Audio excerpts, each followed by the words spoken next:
For the introduction for this group project is that Aina is a girl, is a woman who just started working as an executive in Bandar Sri Damansara, Kuala Lumpur, earning 3,750 ringgit monthly with EPF contribution, an education loan, and plans for marriage in 2 years.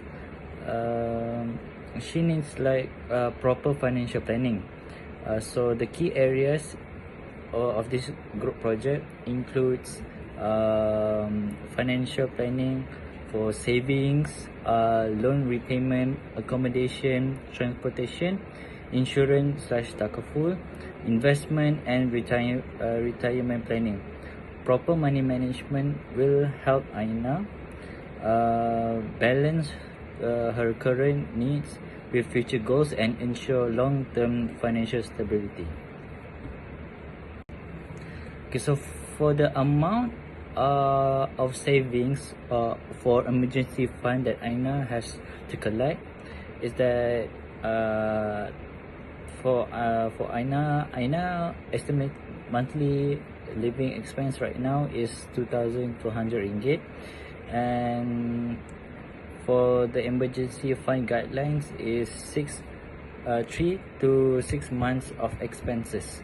So for the target, minimum emergency fund target is the 3 months. 6,600 ringgit have to in savings, and for the maximum emergency fund target, 6 months, is 13,200 ringgit in emergency saving funds. Okay, so the suggested monthly saving toward emergency fund is 300 to 400 ringgit until the target is reached, whether that is the minimum emergency fund target or the maximum emergency fund target. Okay, so for Aina educational loans amount, she has to pay 50 ringgit monthly, and she have to pay every month. And the priority for this loan must be paid consistently to avoid penalties or extra charges to her. So since the amount is small compared to her salary, repayment is manageable.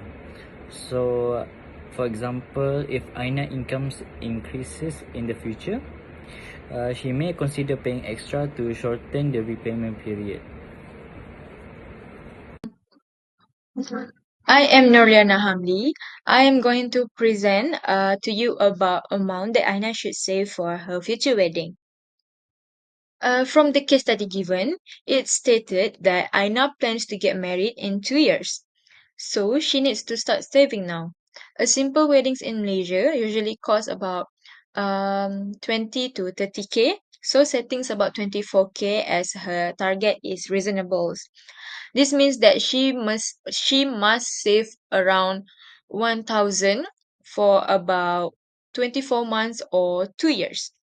To stay disciplined, she should keep her money in a separate savings account or tabung haji, so she can reduce unnecessary expenses like shopping or eating out, and put any bonus or extra income straight into her wedding fund. This way, Aina can reach her goal without taking on that. We move to other slide. We move to other slide.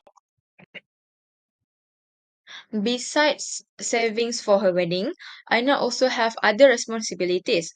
First, she should pay zakat pendapatan, which is 2.5% of her income, which is around 94 ringgit per month.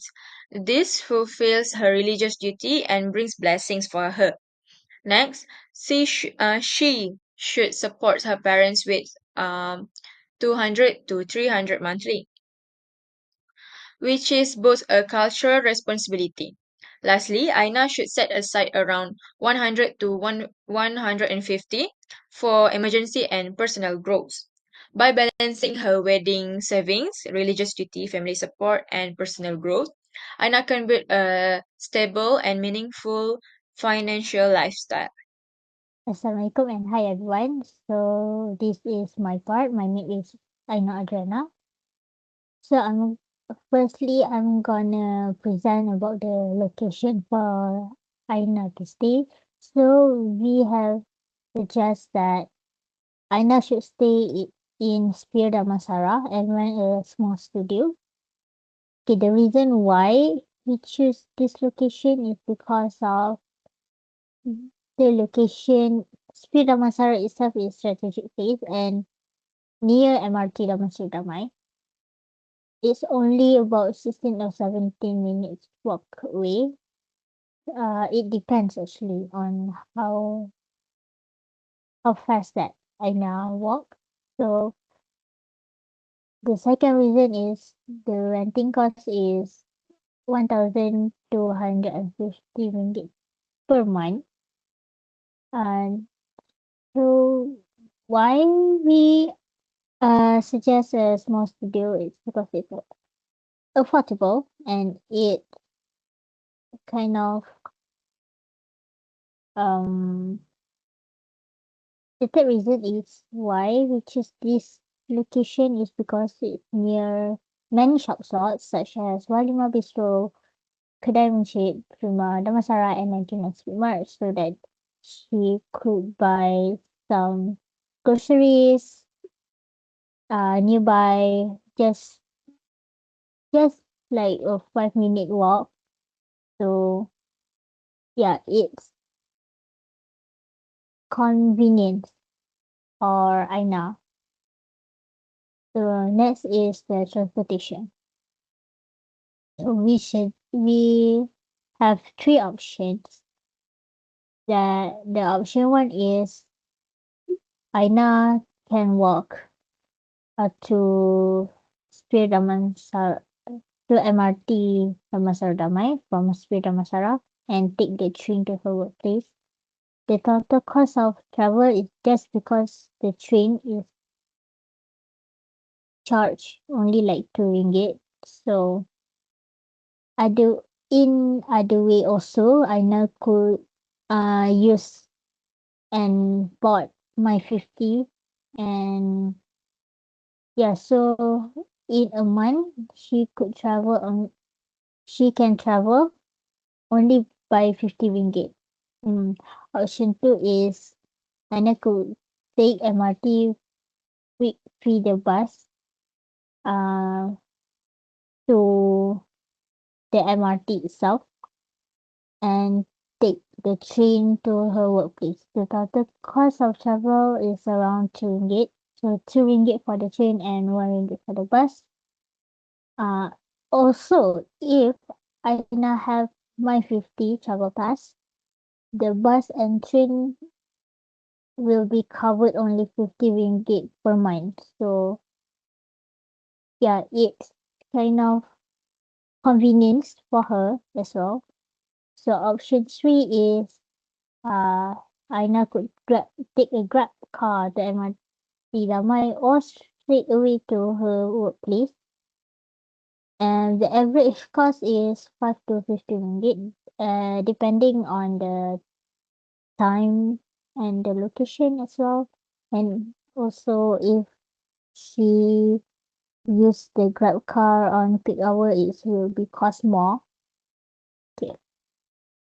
So as we discuss more, the most suitable and convenient transportation for Aina is option two. We uh she used the My 50. So yeah, so in a month she only even though it's used to transport the bus and the train, in a month still she will only use 50 ringgit. So yeah, she can manage her own saving. Next, I will talk about the difference between insurance and takaful. So, let me explain about what is insurance, what is takaful. So, it's may similar, but there have many also differences.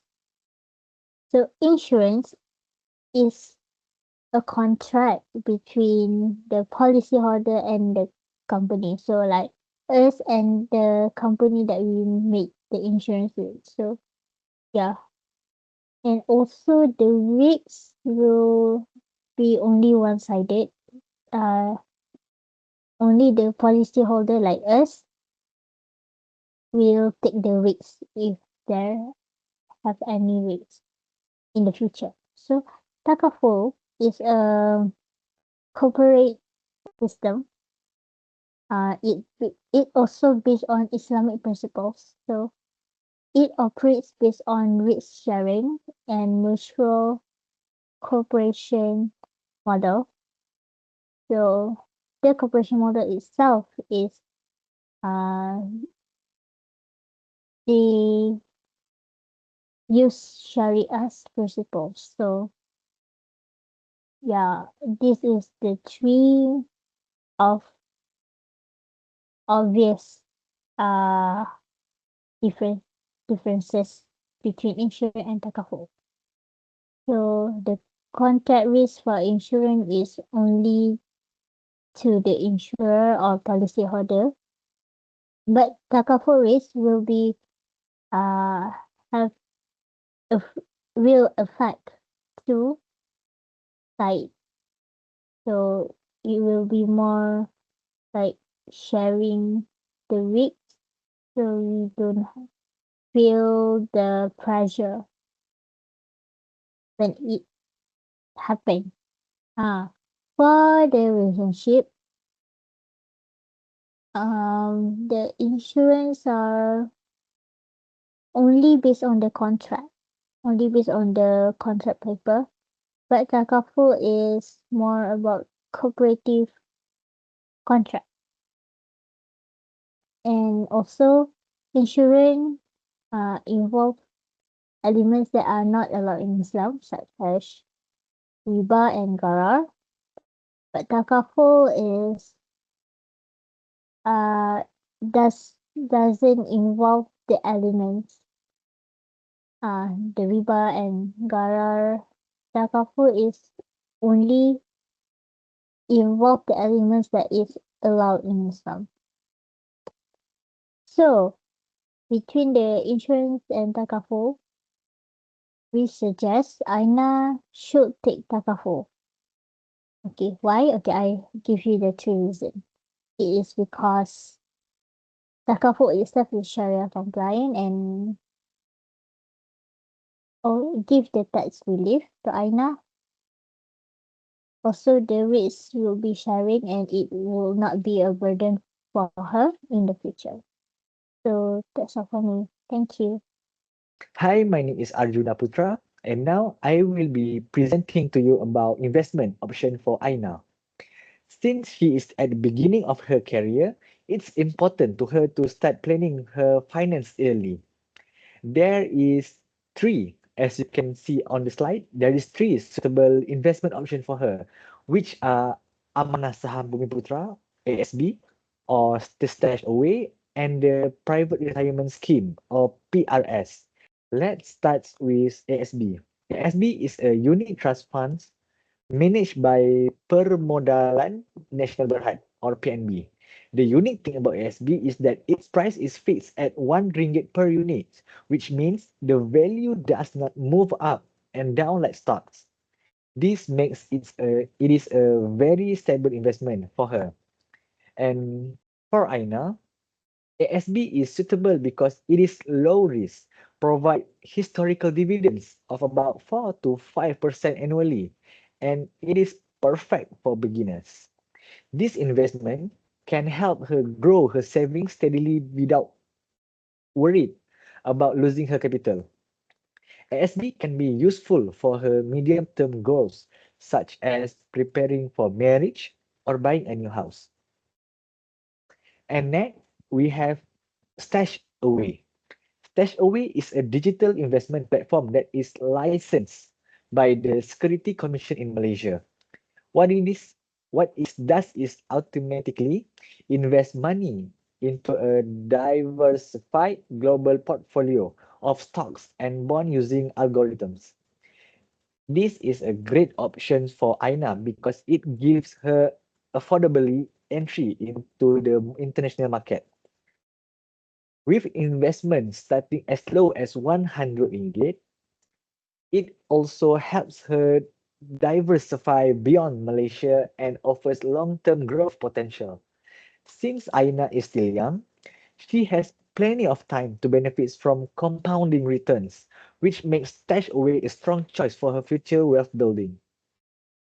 And the third option, and it is also a retirement plan, is private retirement scheme, or I will call it as PRS. This is a voluntary retirement savings scheme regulated by the Security Commission and managed by financial institutions such as CIMB, Public Mutual, and mBank. For Aina, PRS provides several advantages. First, it gives her extra saving for retirement on top of EPF contributions. Second, she can enjoy tax relief of up to 3,000 ringgit per year, which reduce her income tax. And lastly, it is affordable to start with contributions as low as 50 ringgit or 100 ringgit per month. This makes it easy for Aina to build her retirement fund consistently. Okay, now let me present Aina monthly financial cash flow. Aina has just started working as an executive with a gross salary of 3,750 ringgit per month. From this amount, she contributes 11% to EPF, which equal about 500 ringgit. This leaves her with a net take-home income of approximately 3,250 ringgit. And next, let's look at her monthly commitment. She pays 50 ringgit towards her education loan. She also allocates 300 ringgit into her emergency fund saving, which is good, and 1,000 ringgit into her wedding savings. In addition, she contributes 300 ringgit monthly towards investment for long-term growth. Her essential living expenses, which cover rent, food, transport, and bills, amount to 1,300 ringgit. After accounting for all these expenses and savings, Aina still has a surplus buffer of around 300 ringgit each month. This, this positive surplus shows that Aina is managing her finances responsibly, balancing between current needs, future commitments, and investment growth. Overall, her cash flow is stable and sustainable. Thank you. In conclusion, Aina earns about 3,750 ringgit per monthly. So she needs a clear budget to balance her daily needs like rent, food, transport, and loan repayment with savings for her weddings, emergencies, and future goals. By practicing financial disciplines, she can enjoy her lifestyle in Kuala Lumpur while still preparing an important responsibilities like marriage. At the same time, she should prioritize savings by setting aside money for her wedding fund, zakat, and family support. Keeping savings in safe option like fixed deposit or tabung haji and investing in ASB or retirement plans will help her grow her money securely. This approach gives her financial protection, long-term stability, and peace of mind.